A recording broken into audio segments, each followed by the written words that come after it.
आणि भारतीय जनता पार्टीचा तो कोण सडकचा प्रवक्ता नव्या बन म्हणतो की शिवसेनेने माझं कुंकू माझा देश अभियान राबवण्यापेक्षा माझा जावेद माझी बिर्याणी अभियान राबवावे। म्हणजे जावेद मियादाद मातोश्रीवर आला आणि बिर्याणी खाल्ला बाळासाहेबांबरोबर असं त्याला म्हणायचं आहे।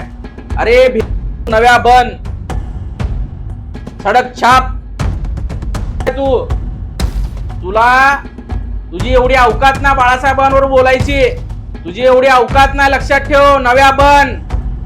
तुझी सोड, तुझा जो मालक आहे ना दिल्लीमध्ये बसलेला आणि वर्षा बंगल्यावर बसलेला त्या मालकाची सुद्धा अवकात नाही बाळासाहेबांवर बोलायची। बाळासाहेबांच्या चपलीच्या धुळीची बरोबरी करू शकत नाही तुम्ही लोक आणि बाळासाहेबांवर टीका करताय। नव्या बन तुला लास्ट वॉर्निंग देतो, याच्या पुढे जर आमच्या हिंदू हृदय सम्राट माननीय बाळासाहेब ठाकरेंवर बोलला तर तुझं तोंड फोडल्याशिवाय शिवसैनिक शांत बसणार नाही, लक्षात ठेव। तुझं चप्पलने तोंड आम्ही शिवसैनिक, कारण आमच्या बाळासाहेब ठाकरेचा अपमान या जगात कोणी जरी केला तर त्याचं तोंड आम्ही फोडणार, एक ना एक दिवस फोडणार। तू आमच्या बाळासाहेब ठाकरेचा अपमान केलेला आहे।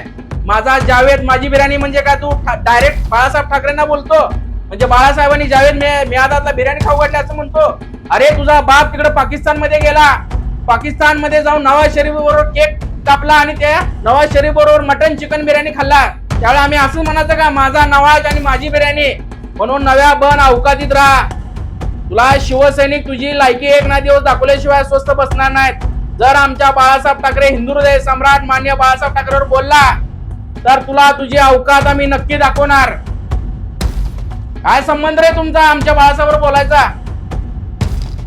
अरे 29 लोक निरपराध लोक मारली जातात आणि तुम्ही भारत पाकिस्तान मॅच खेळताय कशासाठी?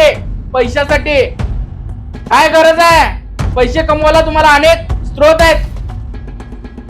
या भारताला तर तुम्ही लुटलेच, अजून किती लुटणार आहात? काय गरज आहे भारत पाकिस्तान मॅच खेळायची?